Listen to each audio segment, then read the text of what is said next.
Hi, everybody. It is October 30, 2017. Chemtrails has nanobot mind control already begun.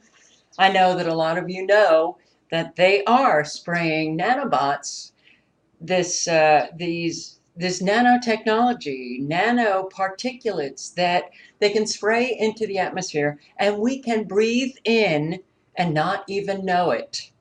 And these nanobots could be controlling people's brains. Wow. Now that's pretty far out, isn't it?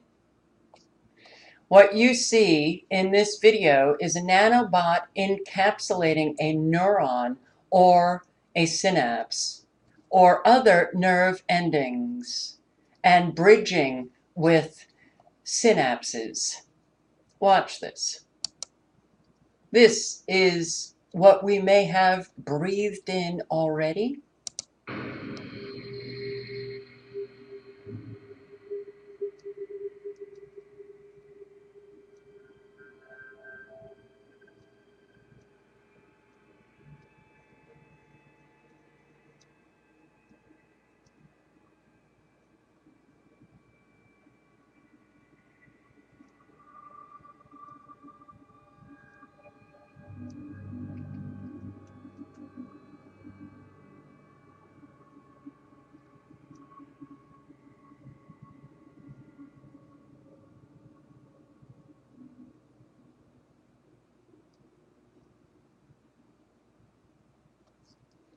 Now, it's hard to imagine that that could be in our brain, but it's actually true. This was only a simulation, but accurately summarizes everything that has happened in the past decade. This allows complete control of the host body, your body, remotely. They can remotely control our brains with these nanobots. The basic idea consists of a set of nanowires tethered to electronics in the main catheter such that they will spread out in a bouquet arrangement into a particular portion of the brain's vascular system. Such an arrangement could support a very large number of probes in the millions. In the millions. What's the purpose of chemtrails? I still see comments where people think that there's only one particular purpose, like blocking the sun. Yes, they are spraying the planet to reduce global warming, or those who believe that it's only for depopulation, spraying of the heavy metals and the chemicals uh, to destroy our immune system. There are so many different aspects to all of the agendas that are taking place. But chemtrails, yes, blocking the sun and superheating the atmosphere in order to create earthquakes and steer hurricanes. The atmosphere needs to be more conductive for electricity. So installations such as HARP or other installations HARP-like can work their magic. So the chemtrails spray barium and aluminum, among other things, to create a more conductive upper atmosphere. The health erosion is not just the breaking down of our immune system, though that in itself could induce an awful lot of medical issues that so many people now have due to their breathing in all of these uh, chemicals and heavy metals, climate modification, and nanofiber propagation to universally install these bioappies, these nanobots, to spray everyone with nanofibers that we are breathing in. So here it says, these fibers cannot be put into the food supply or given in some other way. The uptake across the population would take forever and not propagate very effectively. And I'm going to go into these nanoparticulates that we are actually eating, that we have been ingesting for a very long time. But first, I'm just going to play a very short clip of this video, the nano robots inside you. So this is basically what's going on in your cells right now. These are different fibers disassembling the cells. This is a molecular machine that walks around in your cells right now. It's called the kinesin and transports things. So for example, when things want to move around your cells, they don't just float around randomly. They actually actively moved around with little machines, little robots, nanobots that power your cells. What you see here is actually an amazing machine coming out of this little pores, which actually assembles other machines. This is like the factory floor of your cells. It's called a ribosome.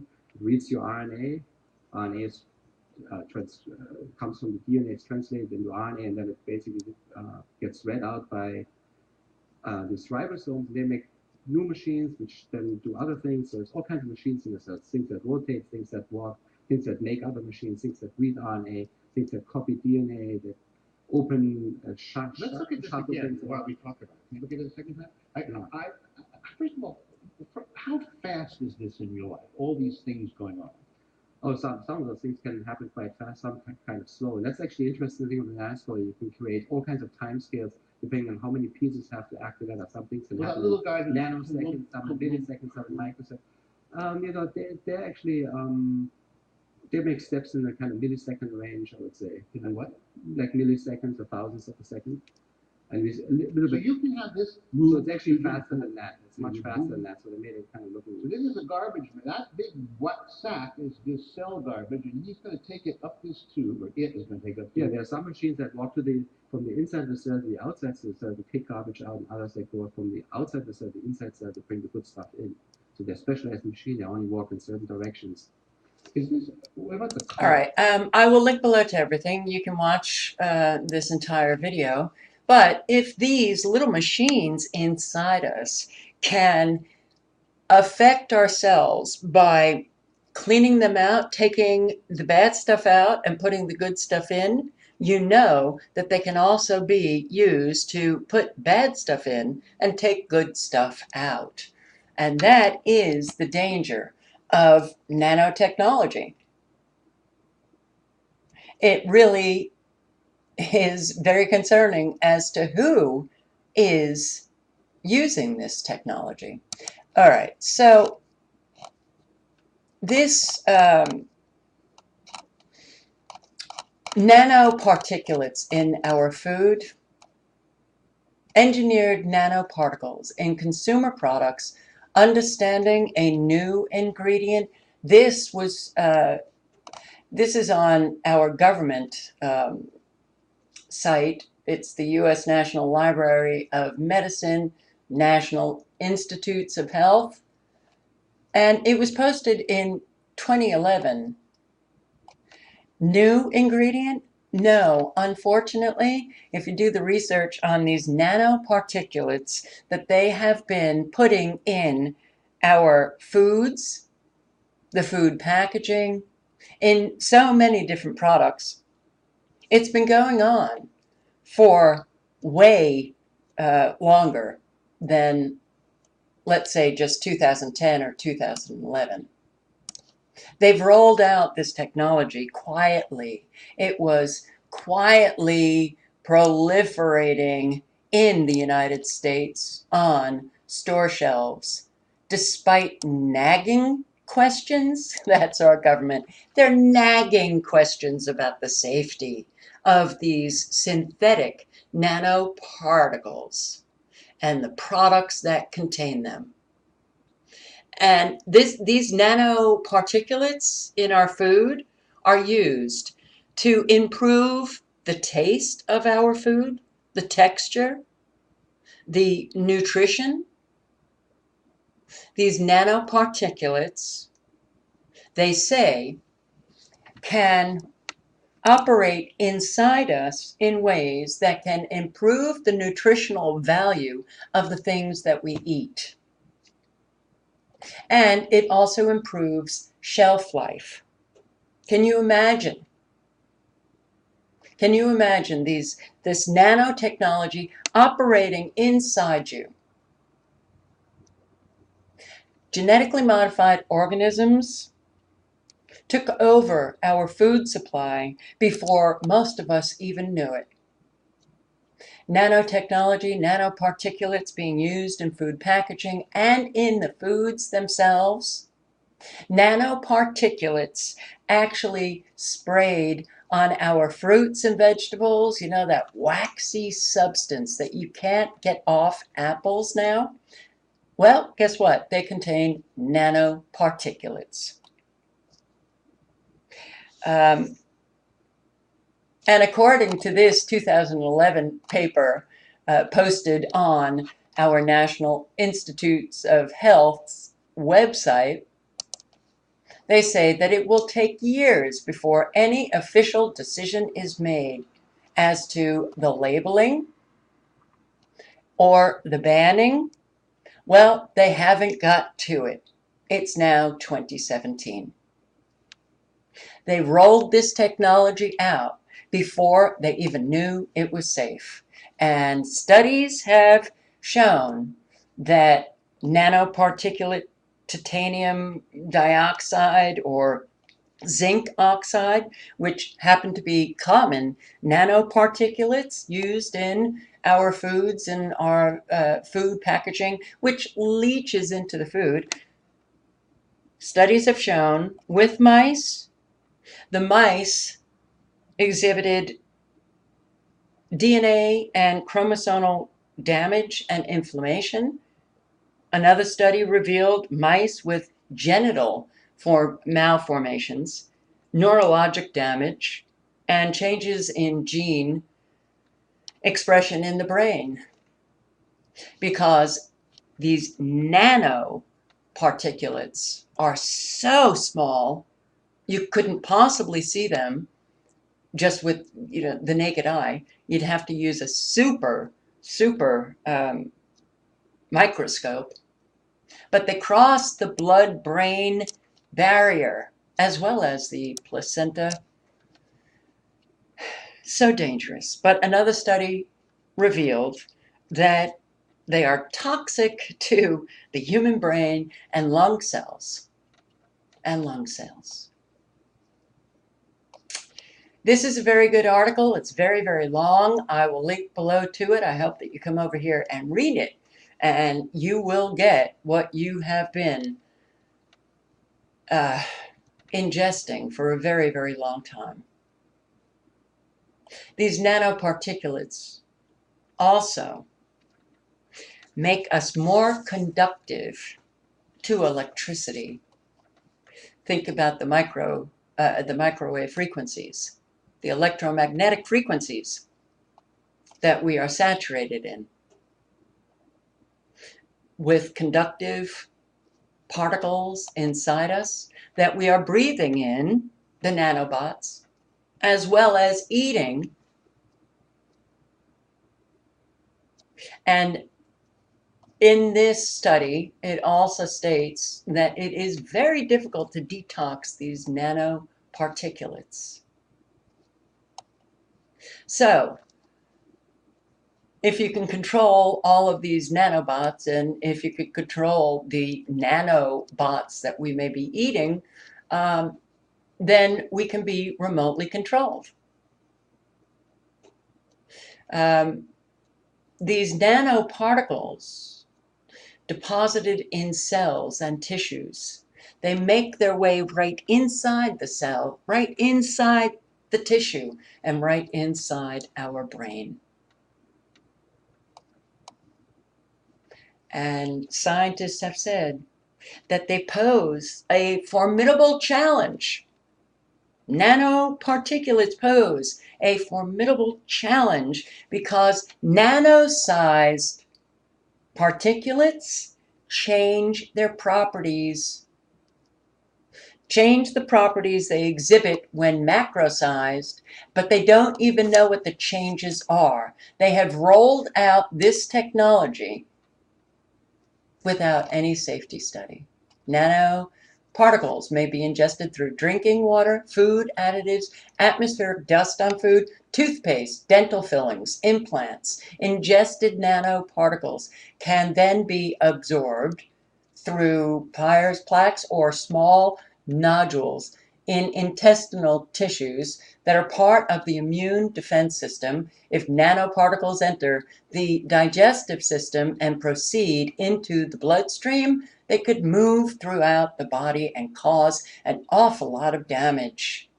So, do we ever in the United States use that precautionary principle? No, we don't, because it's a multi-trillion dollar industry, nanotechnology. Get it out, because we can make money. We don't care how dangerous it is to the public.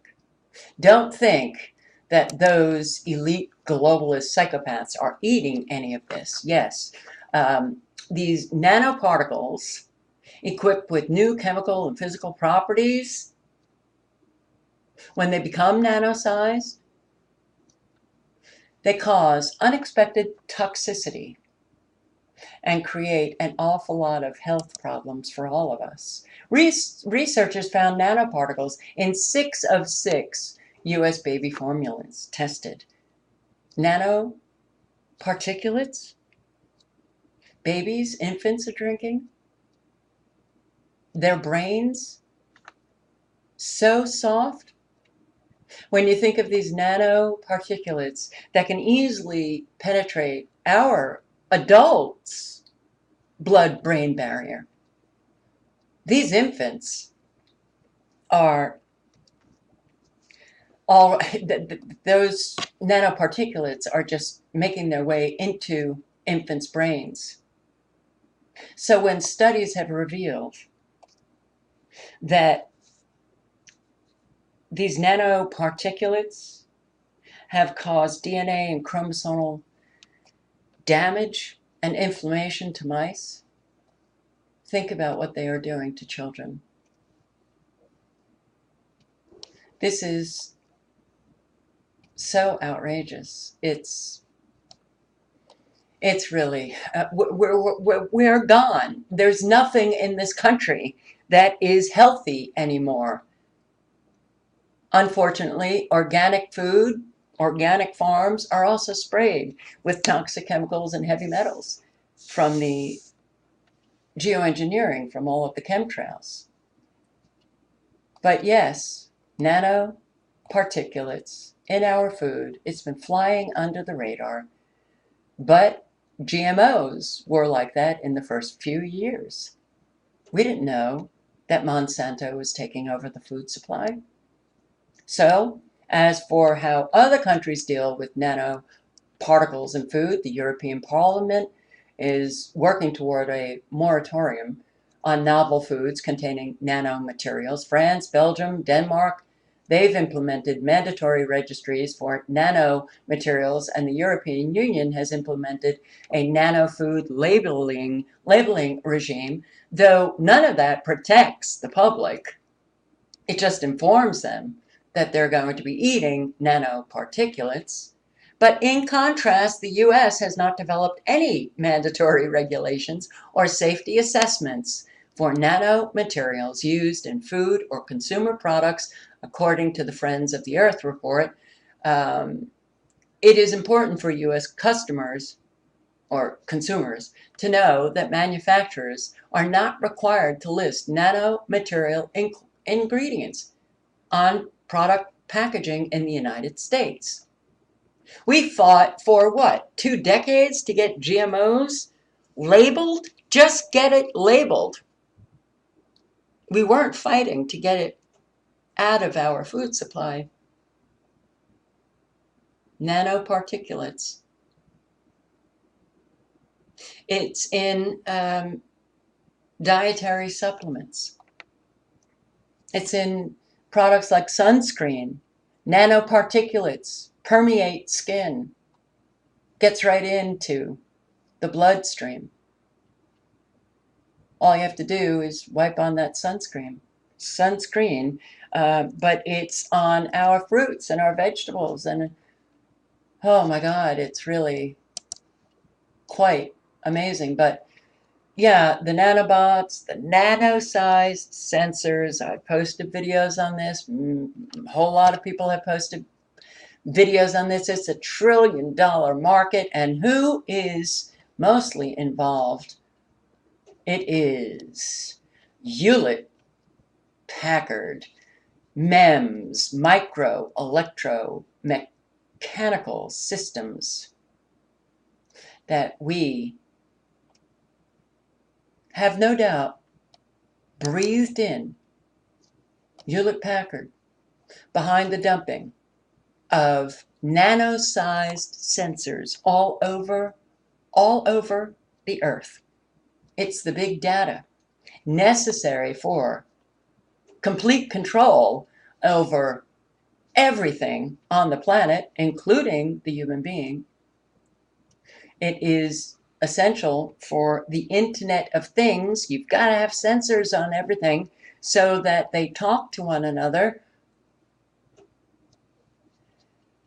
But these sensors that we may have already breathed in from the dumping of these sensors into the atmosphere to literally permeate the earth,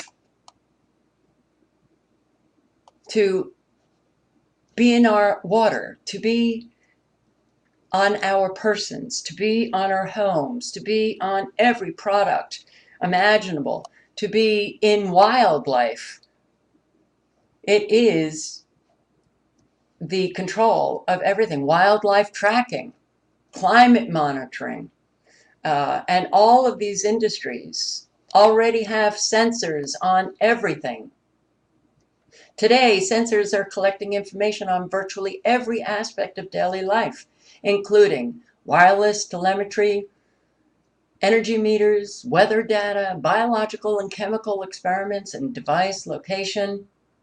This is in addition to the already significant IT data that organizations' equipment already generates. Logs, monitoring information, security flows. Humans and machines are generating data so quickly that they dwarf the growth in traditional and structured information. And humans merging with machines, transhumanism, very, very real. So humans and machines, I can't get my highlighter to work on this PDF, but what is it? What are the implications of all of this? These nanosensors and the sensing ecosystem for collecting and communicating and storing and analyzing data. Well, it means trillions of dollars for those involved in their creation and then proliferation, distribution, and then all of those who are involved in the data collection and storing and analyzing. It means that everything will be controlled. Literally. Your own self, everything that you do. When you just think about a few implications of this kind of technology, the big data technology. When you have sensors on your refrigerator and you have sensors with every product that you buy in a store, first of all, they will know everything that you are buying, and they will know everything that you put in your refrigerator because there are sensors in refrigerators, and the sensors of the products that you buy that you store in your refrigerator, that sensor in your refrigerator talks to the sensors on the products that you put in your refrigerator. They will know exactly what you are buying. They will know exactly how you are consuming the products in your refrigerator. They will know how much milk you are consuming. They will know when you are throwing it out. They will know when you purchase another gallon of milk. The smart meters already tell government and utility companies exactly how much electricity that you are using, in what rooms, what you are using that electricity for. They know when you are home. They know what room you are in. They know when you leave. And if you use too much of that electricity, well, they can control that smart meter on your home. They can reduce your electricity. They could fine you for using too much electricity. Water sensors, water meters, smart meters, that will allow our government as well as corporations to know exactly how much water you are using. And if you're using too much, they can shut it off. They can ration the water, or they could fine you for using too much water. Sensors on every product that you buy and how quickly you are consuming them. Insurance companies, that data is going to insurance companies. Insurance companies can deny or approve medical claims based on the products that you are buying, what you are eating, how much you are eating. They can adjust your premium on maybe one day that you buy potato chips and Diet Coke. Sensors in your car, they're already in your car. GPSs in your car allow our government and corporations to know exactly where you are, where you are driving. Are you driving to a bar? They know if you are accelerating very fast, if you are speeding, if you stop short, how many times you stop short, and that data available for insurance companies can determine your premiums. Sensors in prescriptive medicine, in cigarettes, on alcohol. They will know how much you drink, whether you're entertaining, if you buy a huge amount of alcohol for one particular time. But the fact that we have sensors in our own body, they can be used as tracking devices,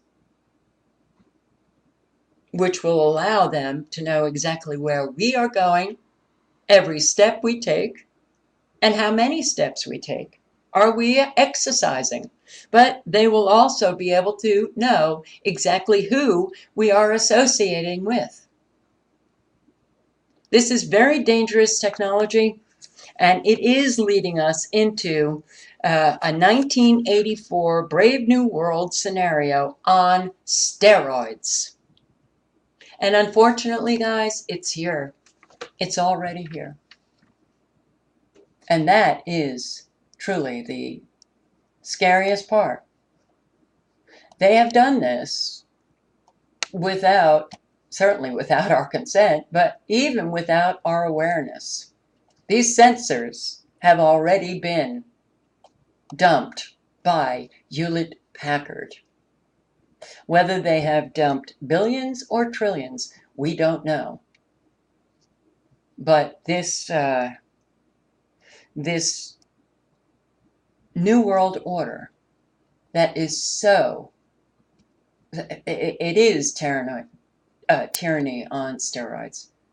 The absolute control over every human being on earth. The loss of all of our freedom. And the loss, these nanobots in our brains, that's the loss of our free will. But it's here already. So when you think about, all of these experiences that you're having with people that you can't get through to them, that they're acting in rather immature ways or saying things that are so, like, you just can't understand, how it could be possible that people say the things that they do say. When you see a huge amount of relationships breaking down, families turning their backs on other members when they are in need of help. We're seeing behaviors that are, I think, unprecedented, though it's unprecedented on the scale with which we are seeing these behaviors. We've seen these kind of behaviors in people that are very damaged souls, but now we're seeing it kind of across the board. More and more people acting in ways that we really can't understand. It just doesn't make sense that adults are refusing to look at facts and evidence and calling us names without even checking out what it is that we are saying. Are are they being controlled? They could be. They could be, because this nanobot technology, you do some research and you will find so much information about it. And they have been on it, research and development, for decades. Anyway, guys, I will link below to all of this information. And I hope that you circulate the information. Though I have to say, at times when I say that, I wonder. I wonder at this point if it's even possible to get through to people anymore. I wonder at this point if I think knowledge is power, and I think knowledge is very good. And I think if, let's say, I am feeling, a certain way that is uncharacteristic, then I can at least know that I may be feeling this way because it's externally induced. We know these frequencies coming from Gwen towers, micro cell phone towers, cell phones, smart meters, Wi-Fi can make us feel. They can induce feelings by raising the frequencies or setting them at particular hertz. So we know that. And if we suddenly start feeling in a way that we should not be feeling, then at least we can kind of wait it out and not be confused. But nanobots in our brains, and they have the ability to remotely control those nanobots in our brains. We're looking at a technology unprecedented, and it is essential for everybody to have this kind of knowledge. How do you detox these nanobots? Well, that would really take an awful lot of research. To those who believe that they would never do any of this because it's affecting them too, you have to understand that they have vaccines that actually work for them to protect them from all of the poisons that we are subject to. You can bet that they have ways to protect themselves from these nanobots, these nanoparticulates. They are not eating what we are eating. And they do have vaccines and ways to protect themselves, protect their health from all of the chemicals and the heavy metals that are being sprayed.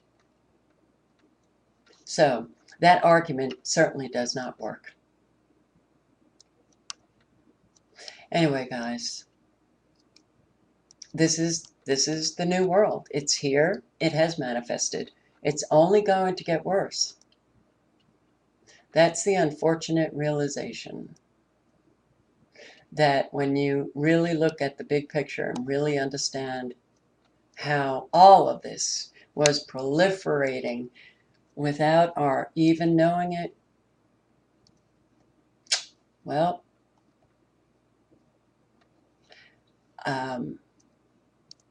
what else can I say but keep detoxing the heavy metals and the chemicals, and considering how conductive we are from all of what we have been breathing in, all of the heavy metals.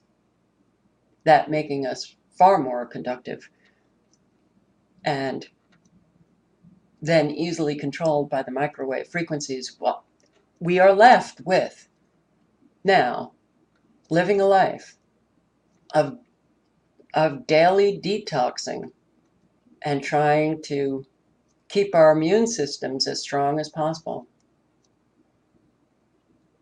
But all of this stuff is really now saturated, not just in our country, but in other countries. The United States has been truly hit on every level. And we know that governments in other countries like the EU and Denmark and France and they have been taking measures. So their poisons and their technology has been, there's been a certain oversight that they had that we don't. We have no oversight to any of this technology. They're rolling it out without any safety studies, like 5G, the millimeter wave that is being rolled out very, very fast. We heard our former FCC chairman say, we're rolling this out without any safety studies. And the American public said nothing about it. So, but we have been hit with everything. Our food supply has been taken over by GMOs. We have nanoparticulates in our foods. We have been breathing in chemicals, heavy metals, nanobots. We're getting hit with an awful lot of weather modification, hurricanes and fires, radiation from Fukushima. The list is long. All of the psychiatric medications. The United States takes more pain medicine and more psychiatric medicine than any other people in any other country in the world. Our medical system is gone. Every institution is corrupt. Everything's about money. Nothing is about safety or providing us with